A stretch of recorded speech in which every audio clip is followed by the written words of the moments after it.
Habari za wakati huu na karibu tena. Ni wakati mwingine tena tumerejea hapa kuhabarishana yale ambayo yanajiri katika kesi ya Tundu Lissu ambayo iliweza kuhairishwa mnamo tarehe 10 na kuweza kufanyika leo tarehe 12 ambayo ni siku ya Jumatano ya mwezi wa Novemba mwaka 2025.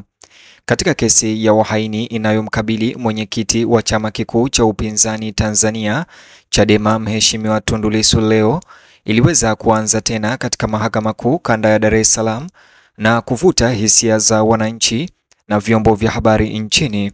Hali ya hewa nje ya chumba cha mahakama awali ilikuwa ya wasiwasi, lakini ya utulivu wakati wafuasi, waandishi wa habari na wananchi wenye shauku walikusanyika kushuhudia mwenendo wa siku hii ambao wengi wameuelezea kuwa wakati muhimu na wakati mgumu katika sakata la kisiasa na mahakama linaloendelea Tanzania. Ndani ya chumba cha mahakama kilichojaa ulinzi ulikuwa mkali, ukionyesha uzito wa kesi hiyo na kuongezeka kwa uchunguzi wa kitaifa na kimataifa unaoizunguka kesi hiyo. Tundu Lissu leo alionekana mtulivu na mwenye kujiamini, akiwa amevalia nguo kali kama kawaida, akitoa hali ya dharau na dhamira huku tayari kusikilizwa kwa kesi yake. Alisindikizwa ndani ya chumba cha mahakama na maafisa wa magereza, ingawa waangalizi walibaini mabadiliko ya hila miongoni mwa maafisa walioandamana naye, labda ishara mabadiliko ya ndani ya vyombo vya usalama.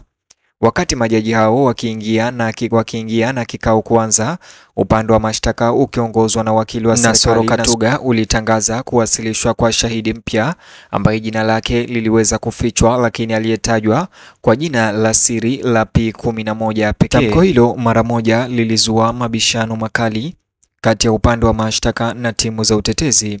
Aliposimama kwenye kiti chake, Tundu Lissu aliomba ruhusa ya kutoa maelezo mafupi yasiyo ya rekodi. Kwa ucheshi wake wa alama ya biashara, alisalimia mahakama kwa kusema, nimefurahi kuwaona nyote, ambapo nimekuwa wiki hizi mbili zilizopita. Kuona watu halikuwa jambo la kawaida kabisa.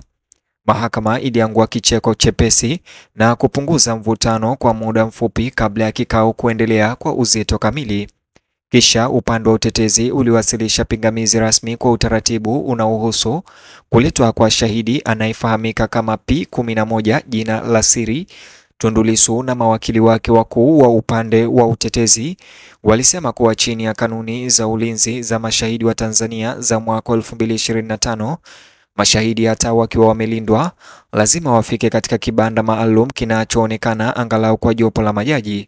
Katika tukio hili, hata hivyo, shahidi huyo P11 aliwekwa ndani ya jumba lililofungwa kikamilifu, lililofanywa kwa nyenzo zisizo wazi, zisizoonekana kwa kila mtu ndani ya chumba, ikiwa ni pamoja na waamuzi wenyewe.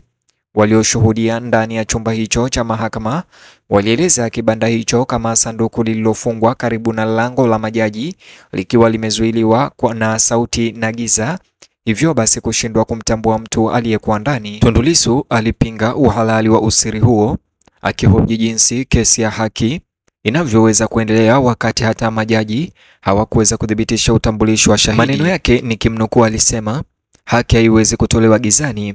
Yalijirudia katika chumba hicho kilichokimya na kuteka hisia za wasiwasi zilizoenea katika kesi hiyo. Sauti nyororo ya mvua ilipoanza kunyesha nje, hali ilizidi kuwa mbaya. Majaji hao, kwa kutambua unyeti wa pingamizi hilo, waliamua kuahirisha kikao hicho kwa muda mfupi ili kujadili suala hilo.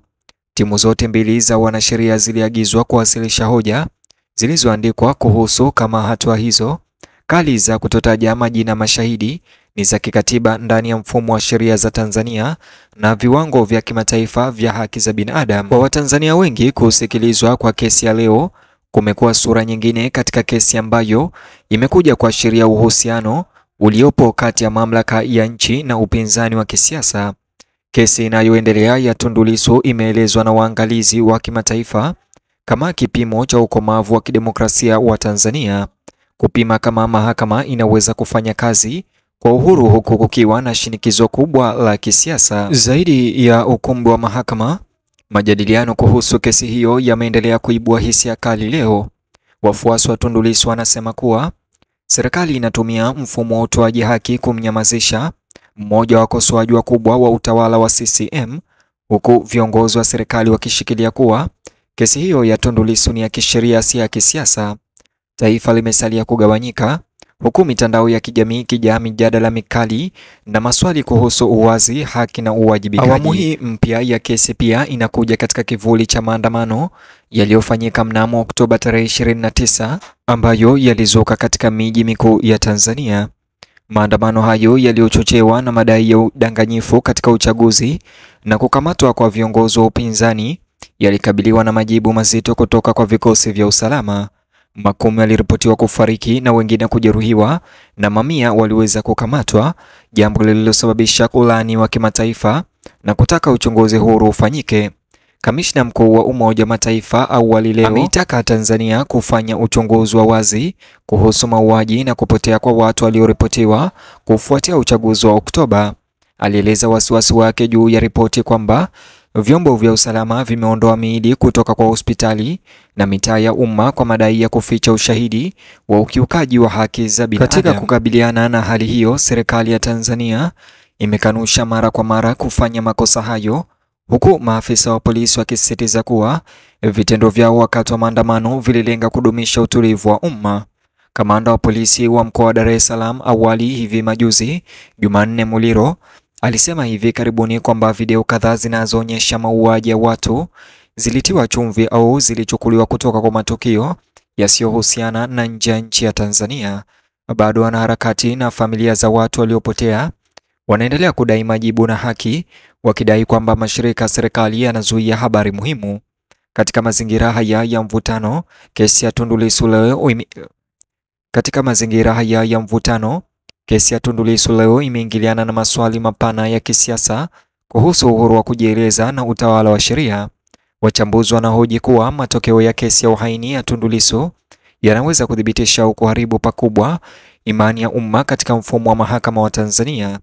Iwapo mahakama itatoa uamuzi kuunga mkono hatua za usiri za mwendesha mashtaka, wakosoaji wanaonya kuwa inaweza kuweka mfano hatari kwa kesi za kisiasa za siku zijazo.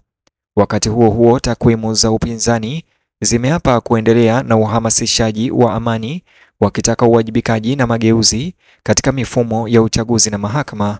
Mashirika kadhaa ya kiraia na viongozi wa kidini pia wamejiunga na kwaya hiyo ya kutetea haki, wakitaka serikali kufungua mazungumzo na upinzani ili kuzuia ubaguzi na machafuko zaidi. Ni hayo tu mpenzi mtazamaji, ambayo yamejiri katika kesi ya Tundu Lissu siku ya leo. Ningependa kusikia maoni yako kuhusiana na kesi hii ama tukio la kesi hii ya Tundu Lissu la uhaini siku ya leo katika mahakama ya Dar es Salaam. Vile like video hii kisha bonyeza neno subscribe na alama ya kengele chini ya video hii, itakuwa umenisaidia kwa sana. Alafu bonyeza box hicho kwenye screen yako kwa taarifa zaidi.